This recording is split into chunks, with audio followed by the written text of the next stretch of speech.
Madalas ang partner ko ang nagtatanong sa akin, pero ngayon siya ang tatanungin natin. Partner, what do you think top-notchers are made of? Yung mga taong hindi na natutulog Mhm.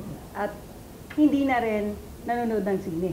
Hindi nagde-date. Oo, hindi na nagde-date. Parang ang boring naman ang Oo. mindset mo pa top-notcher. Feeling ko ganon eh. Ganon. So if that's what you think again, because we'll get to meet our top-notchers of the nurses licensure exam recently, and we will meet them up close and personal.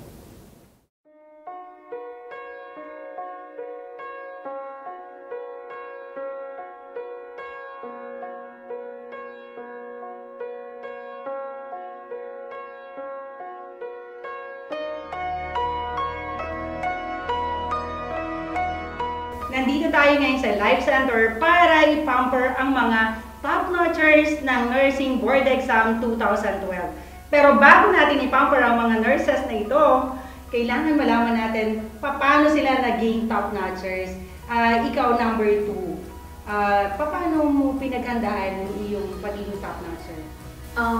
Right, syempre po, right preparation, tapos proper way to review, and prayers po dapat hindi nakakalimutan. Oo, tama yan. Ikaw? During my review, I took it very serious po. Pinag-aralan ko po talaga lahat ng kailangan kong pag-aralan, and then proper motivation po. I just, tinatak ko lang po sa isip ko na top-notcher na ako, and then there, I Wow! Yes. Okay. Gano'n ba kahirap yung board exam? Ako po, sobrang nahirapan po. First, set pa lang po ng exam, inisip ko na parang mali yata yung inisip ko na magpapak ako kasi nahirapan ko talaga. Number 1 question pa lang. Pero sabi naman po nila, pag nahirapan ka, it means, dalawa po yung meaning. Hindi mo talaga alam yung question or pinag-isipan mo kung ano yung sasagot mo kaya nahirapan. Oo. Kasi palagi sinasabi ko na papasa ako sa exam, basta alam ko yung sagot eh. Ikaw? Nahirapan din po ako actually. Kasi parang hindi pa ako sure kung tama po ba yung sinagot ko, kung baka hindi. Ikaw? Alam mo na ba kaagad yung pagtingin mo doon sa question, alam mo na kaagad yung sagot? Sa Kasi totoo number lang 2 po, ka eh. sa totoo lang po, nahirapan din po ako. Actually nga po niyan, during our exam, kung hindi po ako yung pinakalas na nagpapas ng paper, kasama talaga ako sa mga last na nagpapas kasi po, bawat item po na sinasagutan ko, hindi po ako nag-rush. Since my time pa rin lang, inuubos ko talaga siya. Worth it naman kung parang worth it rin naman po na mag-spend ka doon ng time kung sure ka naman na makukuha mo yung tamang sagot.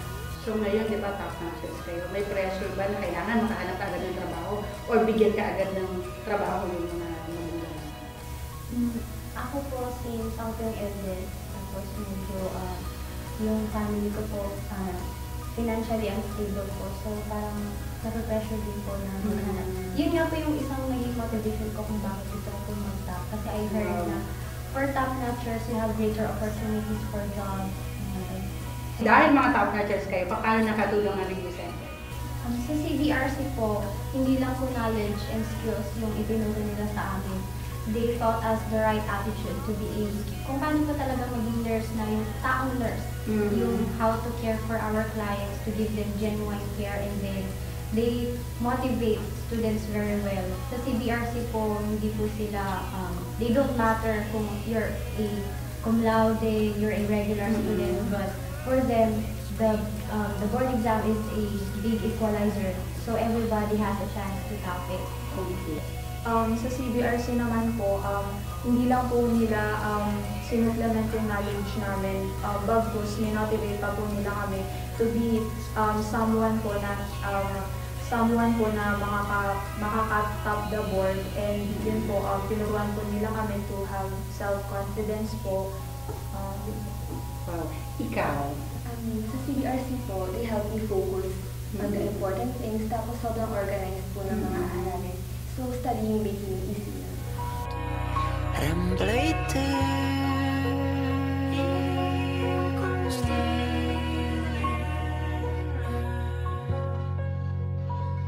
We would like to give you the 7 tips on how to top the board or to top life. First, believe in yourself, because if you don't and if you won't, who else will? Second, love and enjoy learning, not only in preparation for the examination, but also in life, because life is a continuous learning. Third, live a balanced life. The top-notchers did not become nerds and enjoyed life, in fact, a balanced life.